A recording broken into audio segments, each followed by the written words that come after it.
செய்து கொண்டிருக்கிறாங்க. முக்கியமாக இந்த ஜெப ஊழியம் அநேகருக்காக திறப்பிலே நின்று ஜெபிக்கிறவர்கள். இங்கே பார்த்தீங்க அப்படின்னு சொன்னால் ஒரு நாள் குறைஞ்சது ஒரு 8 மணி நேரத்துலேருந்து 9 மணி நேரம், நான் குறைச்சி சொல்கிறேன்னு நினைக்கிறேன். ஐயா கிட்ட சொன்னால் கரெக்டாக சொல்லுவாங்க.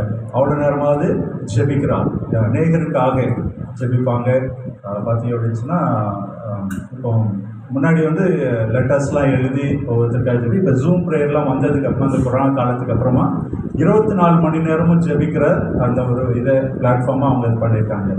இரவு முழுதும் நிறைய ஜெபிக்கிற ஜெபம் இருக்கும், அதிகாலையில் ஜெபம் இருக்கும், பகலில் பெண்களுக்காக, சாயங்காலத்தில் வாலிபர்களுக்காக, இப்படியாக 24 மணி நேரம் அவங்க ஜெபிக்கிற ஒரு ஊழியத்தை செய்து வருகிறாங்க. இந்த நாளில் அவர்கள் நம்ம மத்தியிலே வந்திருக்கிறது நமக்கு மிக்க சந்தோஷம். அவர்களை சபையின் சார்பாக அவர்களை வரவேற்பார்கள். நம் கரங்களை தட்டி நாம் வரவேற்போம். வாங்க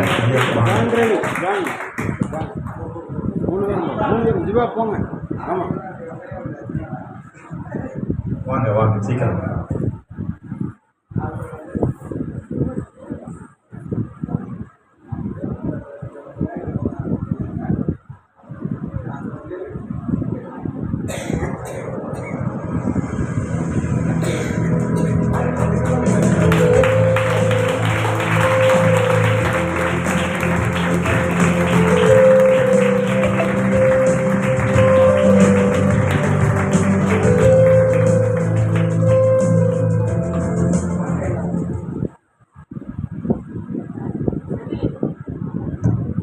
அடுத்தபடியாக நம்ம மத்தியிலே பெங்களூர்ல இருந்து பாஸ்டர் ராஜா அவங்க வந்திருக்கிறாங்க.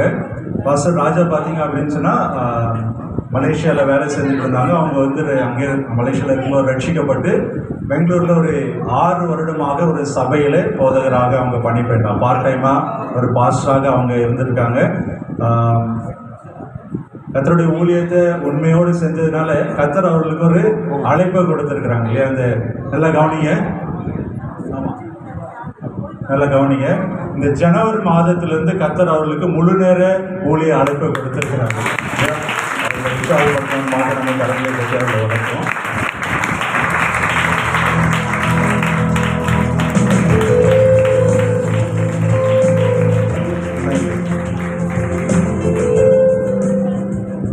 அடுத்தபடியாக நம்ம மத்தியிலே சகோதரர் பீட்டர் அப்படின்னு சொல்லி வந்திருக்கிறாங்க.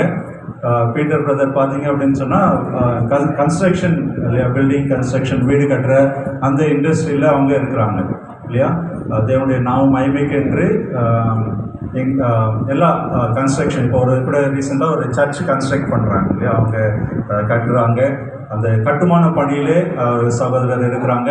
சனி ஞாயிறு என்று சொன்னால் ஊழியத்தில் பங்கு பெற்று எல்லா இடங்களிலும் ஊழியத்தில் சகோதரோடு இணைந்து பணியாற்றுகிறார். அவர்களுக்காக நம்ம கரங்களை தட்டி வரவேற்போம்.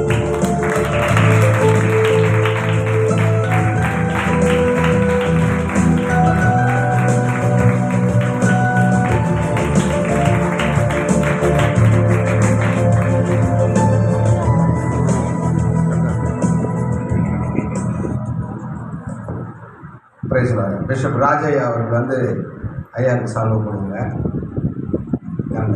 மகள்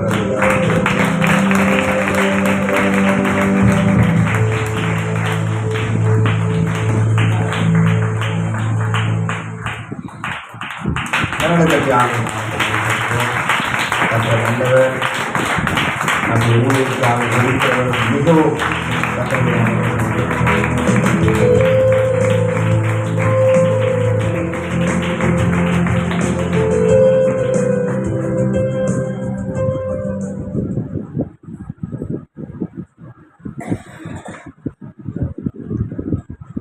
அல்லேலூயா. அந்த நாளில் கூட நம்ம சாட்சியை கேட்க இருக்கிறோம். அதற்கு பின்பாக ஒரு நம்முடைய சபைக்காக, சபை ஊழியர்களுக்காக பாஸ்டர் அவங்க ஜெபிக்க இருக்கிறாங்க. அதற்கு பின்பாக இதனுடைய வார்த்தைக்குள்ளாக நம்ம கடந்து செல்வாங்க. அதுக்கு முன்பாக ஒரே ஒரு வசனத்தை நான் வாசிக்க விரும்புகிறேன். எல்லாரும் வேதாந்தத்தை எடுத்துக்கொள்ளுங்க.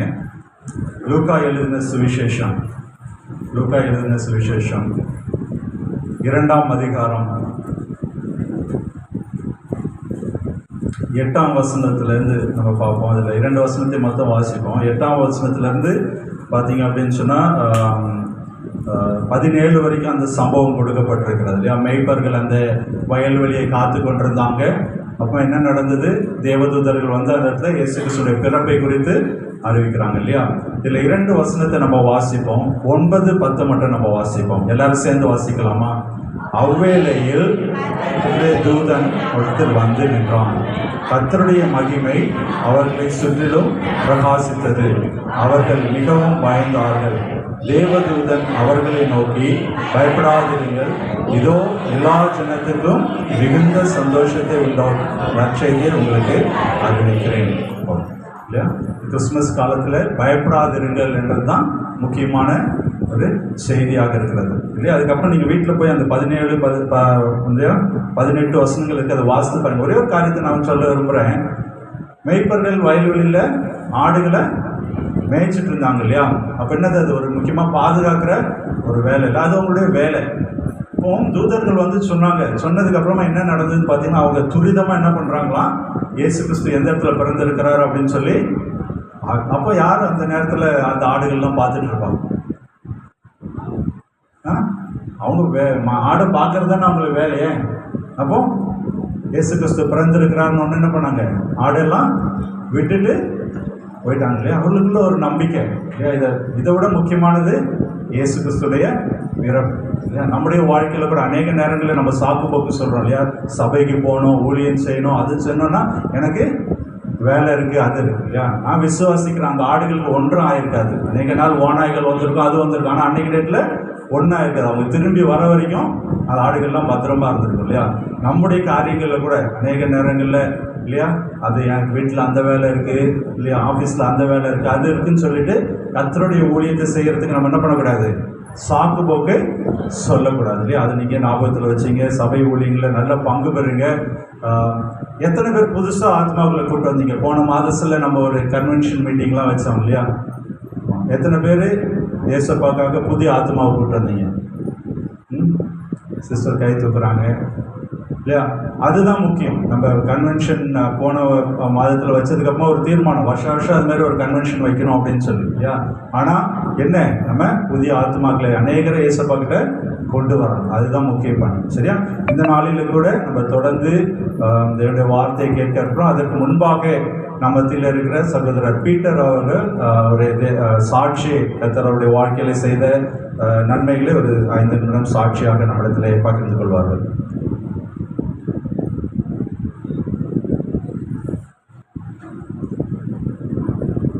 கர்த்தருக்கு மகிமை உண்டாவதாக. ஒரு வசனத்தை வாசித்து, சங்கீதம் 94, 17 வசனம். கர்த்தர் எனக்கு துணையாக இராவிட்டால் என் ஆத்மா சீக்கிரமாக மௌனத்தில் வாசமாக இருக்கும். கர்த்தர் என்னோடு இருந்தால் இந்த உலகத்தை விட்டு போய் என்னோட 13 மாதம் ஆகிடும், 14 மாதம். கடந்த வருடத்தில் கர்த்தர் எனக்கு செய்த நன்மைகள். குறிப்பாக 2006 கர்த்தர் என்னை ரட்சித்தார். 2005 அந்த ஒரு வருடம் ஃப்ரெண்ட்ஸுங்களோடு சேர்ந்து உலக பிரகாரமாக வாழ்ந்தேன். என்னோடு இருந்த அந்த 2 பேர், ஒருத்தன் மறிச்சுட்டான், இன்னொருத்தன் ரொம்ப கண்கள் மங்களாகி, அதான் ஒரு மரணத்தை நோக்கி கொண்டிருக்கேன். ஆனால் கர்த்தர் அந்த நாட்களில் என்னை தெரிந்து கொண்டு 2006 இந்த 19 வருடங்களாக என்னை நடத்தி வந்தார். ஒருவேளை அந்த 2005 என்னை உலக பிரகாரமாக பிசாசு கொண்டு போய் ஒருவேளை அன்றைக்கி என்னை காலி பண்ண நினச்சானோ தெரியல. ஆனால் கர்த்தர் என்னை மீட்டு இந்த 19 வருடங்களாக கர்த்தர் எத்தனையோ பிரச்சனைகள் மத்தியில் என்னை நடத்தி வந்த அந்த வசனத்தின் பிரகாரம், ஒருவேளை கர்த்தர் என்னோடு இல்லாதிருந்தால், என் குடும்பத்தோடு இல்லாதிருந்தால், இன்றைக்கி உங்கள் மத்தியில் நான் இருக்க சித்ததுன்னு நினைக்கிறேன். இந்த வசனத்தை காலையில் தான் கர்த்தர் எனக்கு காண்பித்தார். கடந்த வருடத்தில்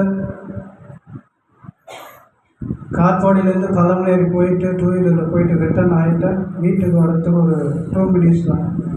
அங்கே திடீர்னு ஆப்போசிட்டில் 1 வேல வந்து 2 வீலர் வச்சு ஃபுல்லாக ப்ளட்டு மொத்தம் அது பாட்டுக்கு போயிட்டு இருக்க. அப்புறமாட்டுக்கு நானே நோந்து போயிட்டு ஓரம் போயிட்டு உக்காந்துட்டேன். அப்புறம் ஆம்புலன்ஸ் வர வச்சாங்க. லோக்கல் ஹாஸ்பிட்டலுக்கு போனால் அங்கே எதுவுமே பேசலை. ஆப்ரேஷன் பண்ணான்னு சொன்னாங்க. ஆனால் அங்கே எவ்வளோ ஆகும்னு சொன்னால் சொல்ல. உடனே நாங்கள் வந்து சிஎம்சிக்கு மெயின் சிஎம்சிக்கு போனோம். அங்கேருந்து ராணிப்பேட்டை சிஎம்சி கொண்டு போனாங்க.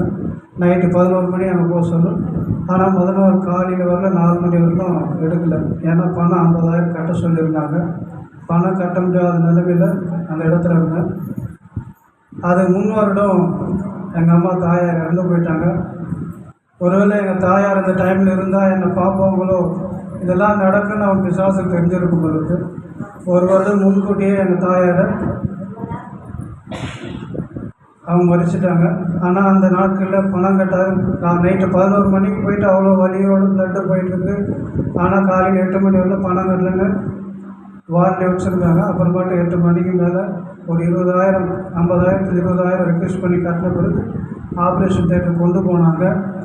அங்கே ஒரு வசனம் இருந்தது, அந்த ஞாபகம் இல்லை. அது எலும்பு சர்ஜரி பண்ணியிருக்காங்க. சர்ஜரி பண்ணி முடிச்சு ஆப்ரேஷனில் வச்சுருந்தாங்க.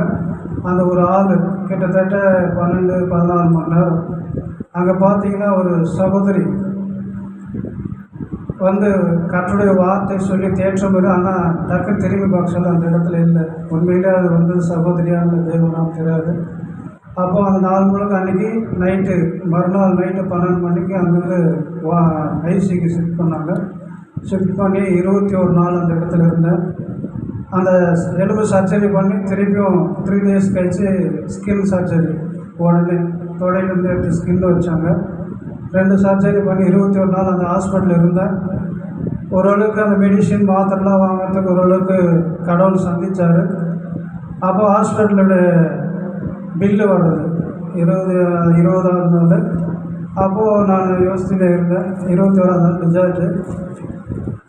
ஆனால் அங்கே நான் என் நண்பர் ஒருத்தர் சித்தூர் சிஎம்சியில் அட்மினிஸ்ட்ராக இருக்கார். அவர் நண்பர் எனக்கு. அவர்கிட்ட அவர் தான் அன்றைக்கி முதல்ல ஆக்சிடெண்ட் ஆகணும்னு சொல்ல அன்றைக்கி நீ சிஎம்சி போயிட்டு அவர் தான் ஆலோசனை கொடுத்தாரு. அவர் மூலிமா கருத்தை என்ன பேசுகிறாங்க, சித்தூர் சிஎம்சி மெயின் சிஎம்சி சேர்ந்து இந்த அடியானுக்காக ராணிப்பேட்டை சிஎம்சிக்கு பில்லு கட்ட வச்சாங்க. 2 சர்ஜரி பண்ணியிருக்காங்க. அது எவ்வளோ வரும் நீங்களே கணக்கு பண்ணிங்க. இந்த அடியானுக்காக கர்த்தர் அந்த இடத்துல ஒரு டைரக்டர், ஹாஸ்பிட்டலோட டைரக்டர் இதை கலந்து பேசி சித்தூர் சிஎம்சி மெயின் சிஎம்சி சேர்ந்து ராணிப்பேட்டை சிஎம்சிக்கு எனக்கு பணம் கட்டிருக்காங்க. அது மட்டும் இல்லை, 21 நாள் கழிச்சு திருப்பி டிஸ்சார்ஜ் பண்ணி வீட்டுக்கு போயிட்டேன். தொடர்ந்து இந்த ரைட் சைடு ஃபுல்லாக பேக்கு ஃப்ரண்ட்டு ஒரே வலி, வயிறு வலி. நான் ஒருவேளை 21 நாள் ஹாஸ்பிட்டலில் கேஸ் ரொம்ப ஆகிட்டுருக்கிட்டு நான் தொடர்ந்து லோக்கலில் 2-3 நாள் ஹாஸ்பிட்டலுக்கு போனேன். ஆனால் செட் ஆகலை. உடனே நம்ம பெங்களூர் கிளம்பி போனேன். போயிட்டு அங்கே பார்க்க சொல்ல அன்றைக்கி வந்து அந்த லோக்கலில் அவர் ஹிந்திக்கார் தான். அவர் இன்ஜெக்ஷன் பண்ண செட் ஆகலை. அன்றைக்கி நைட்டு பார்த்தா எனக்கு மூச்சு அது ரொம்ப கஷ்டமாகிடுச்சு. சுத்தமாக முடியல என்னால். விடிய காலத்தில் ஊழியக்காரங்க ஒருத்தருக்கு அவருக்கு ஃபோன் பண்ணி அங்கே லோக்கல் ஹாஸ்பிட்டல் போனால் முதல்ல ஜெயதேவ் ஹாஸ்பிட்டலுக்கு கொண்டு போயிருங்க அப்படின்னாங்க. அங்கே போக சொல்ல அங்கே போனால் எமர்ஜென்சியில் சேர்க்கலை. ஏதாச்சும் சீட்டு இருந்தால் ஓபிடியில் போனேன். என்னால் முடியல. ஆனால் கர்த்தர் அந்த இடத்துல பலம் தந்து அங்கே ஓபிடி சீட்டு 8 மணிக்கு போட்டு 10 மணிக்கு டாக்டர் செக்கப் பண்ணி உடனே ஐசியூவில் அனுப்பிச்சி விட்டாங்க. அங்கே டாக்டர்லாம் கலந்து பேசி மனைவிக்கிட்ட என்ன சொன்னாங்க, அவங்க வந்து அனுப்புகிறாங்க. என்னன்னு கேட்டால் சொல்ல. அப்புறமாட்டுக்கு இந்த மாதிரி இன்ஜெக்ஷன் ஒன்று போடணும், 48 மணி நேரம் டைம். அந்த இன்ஜெக்ஷன் ஒவ்வொருத்தருக்கு ஏற்றுக்கோ என்ன ஒன்றா நடக்குதுன்ற மாதிரி சொல்லியிருக்காங்க. அவங்கக்கிட்ட ஒரே ஒரு வார்த்தை சொன்ன ஒய்ஃப்கிட்ட, நீ அழாத, என்னை மட்டும் கொண்டு வந்து இனி நடத்துவார். அந்த இடத்துல என் மனசுக்குள்ளே இருந்தது, ஈசாக்கு பலி கொடுக்க ஆபிரகாம் கிட்ட சொல்கிறாரு. அவர் கொண்டு போகிறாரு ஈசாக்கு பலியிட. ஆனால் ஈசாக்கு மீட்டெடுக்க அங்கே ஒரு ஆடை புதரில் ஆயத்தம் பண்ணினார். ஆனால் என்னை மீட்டெடுக்க கல்வாரி சிலை கர்த்தராகிய இயேசு கிறிஸ்து நீங்கள் பலியாக இருக்கீங்க, நமக்கு சித்தமான இந்த இடத்துல இருந்து கொண்டு போங்கன்னு சொல்லி அந்த எனக்குள்ளே நான் அறிக்கை செய்து அந்த ஒரு வாரம் அங்கே தொடர்ந்து அந்த இன்ஜெக்ஷன் ஏறுது.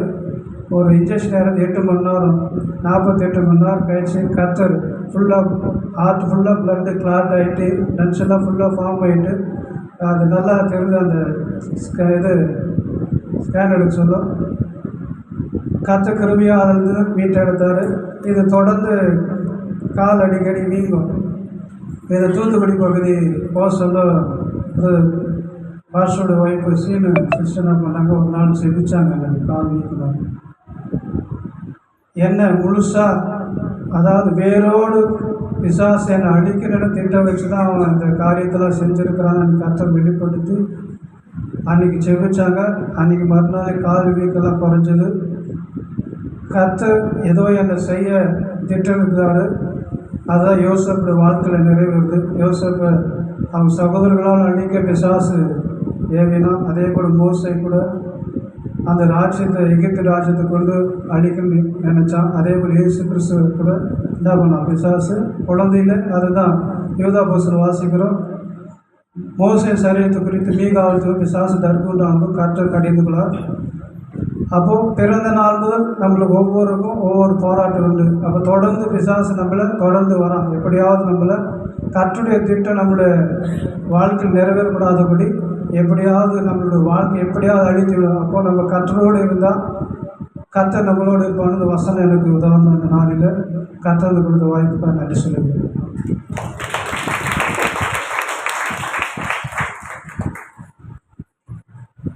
பலத்த கரத்தை கர்த்தருடைய நாமத்தை மயப்படுத்தணும். கரத்தை தட்டி அநேக நேரங்களில் நம்முடைய வாழ்க்கையில் நம்ம என்ன நினைக்கிறோம், ஏதோ விபத்தோ ஆபத்தோ கஷ்டமோ வரும்போது எனக்கு ஏன் இந்த பிரச்சனை அப்படின்னு சொல்லி இல்லையா.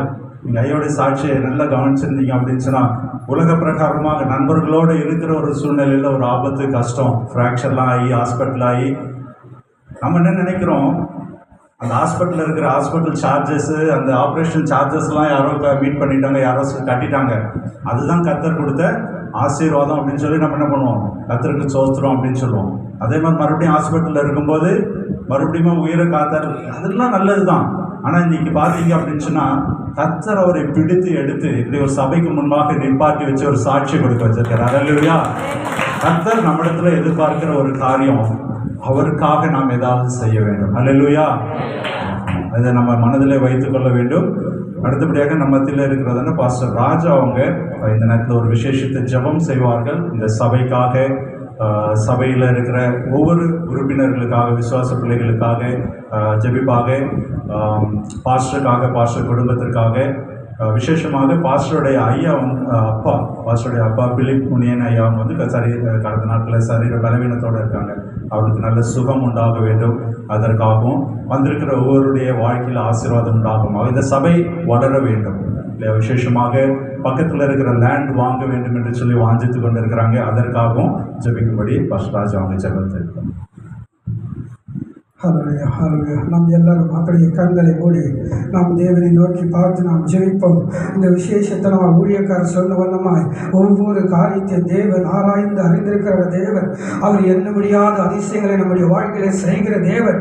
அந்த விசேஷத்தை வண்ணமா இந்த கால வேலையில் அப்பா எங்களுக்கு ஒத்தாசு வருவதற்கு நேராக எங்கள் கண்களை ஏறெடுக்கிற ராஜா இயேசுவின் நாமத்தினாலே ஆண்டவரே இந்த சபைகள் ஆண்டவரே இந்த எல்லைகள் பெருக்கத்தக்க எல்லாரும் கூட சேர்ந்து ஜெபம் பண்ணுமா, நீங்களும் கூட சேர்ந்து ஜெபம் பண்ணுங்க. ஹல்லேலூயா, ஹல்லேலூயா. நன்றி, நன்றி தகப்பனே, பரிசுத்த ஆவியானவரே, அப்பா மை ஸ்தோத்திரிக்கிறோமே, கனம் செலுத்துகிற ராஜா. இந்த கால வேளையில தேவனே அப்பா இந்த சுற்று வட்டார பகுதிகளுக்காக ஜெபிக்கிறோம் இயேசுவின் நாமத்தினாலே. தேவனே வல்லமையான கரம், பரிசுத்த ஆவி வல்லமையுள்ள கரம் ஆண்டவரே அப்பா இந்த பகுதியை தொடர்படியா ஜெபிக்கிறோம் இயேசுவின் நாமத்தினாலே.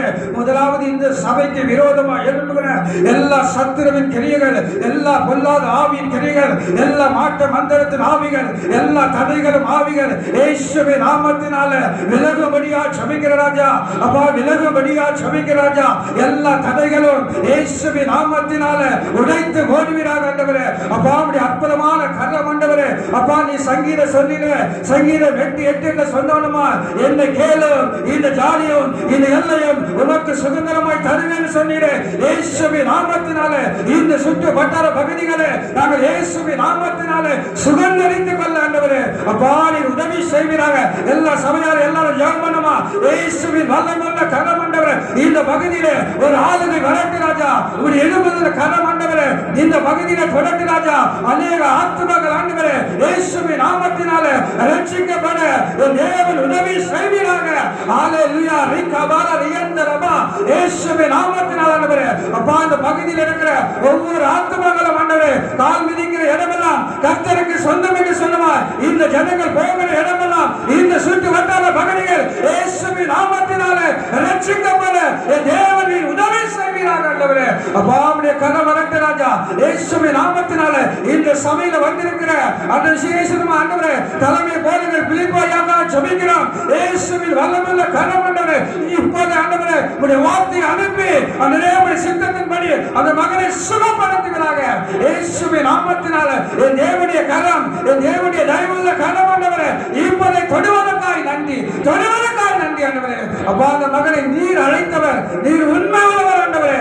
எதுவரைக்கும் தேவனே அப்பா அந்த ஊழியத்தை தேவன் நீர் அவரை கொண்டு செய்து வைத்த ஒவ்வொரு காரியங்களுக்காய் நன்றி செலுத்துகிறாஜா.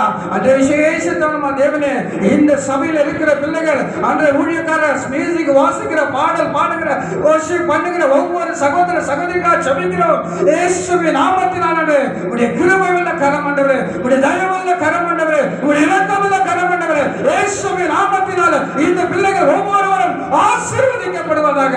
அன்றே இந்த பிள்ளைகள் மேலே என் தேவனுடைய கரம் இறங்கட்டும், உம்முடைய தயவு இறங்கட்டும் ராஜா. இந்த பிள்ளைகள் ஒவ்வொருத்தரும் ஆண்டவரே எழும்பி பிரகாசிக்கிற பிள்ளைகளாய் அன்றே மாறட்டும் ஆண்டவரே. அந்த ஏசாயா 60:1 சொல்லுமா, எழுந்து பிரகாசி ஒரு மதி வந்தது, இதோ இருளில் இருக்கிற ஜனங்கள் உன்னிடத்தில் வருவார்கள் என்று சொன்னோமா.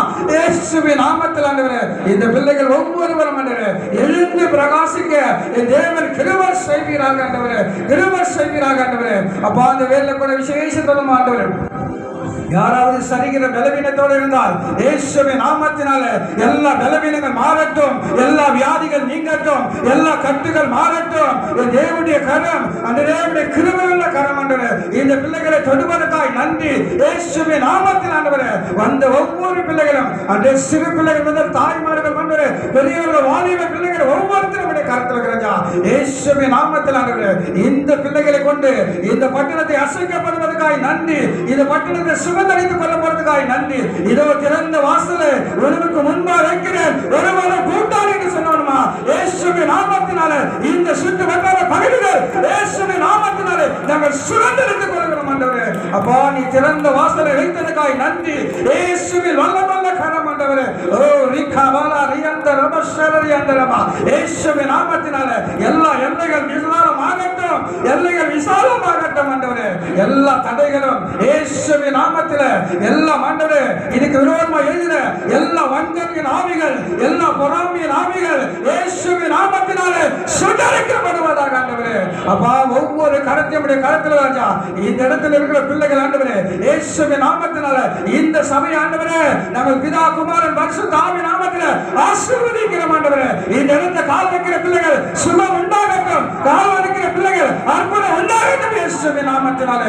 அப்பா இந்த இடத்துல பெரிய காரியங்கள் செய்ய போறதுக்காக நன்றி. உடைய வல்லமை பரிசுத்த ஆவியானவரே எல்லாரும் ஜெயமனமா இயேசுவின் வல்லமை பரிசுத்த ஆவியானவரே ஒரு அற்புதமான காரியங்களை இந்த இடத்தை செய்வதற்காக நன்றி. நீ தொட்டு விடுதலை கொடுப்ப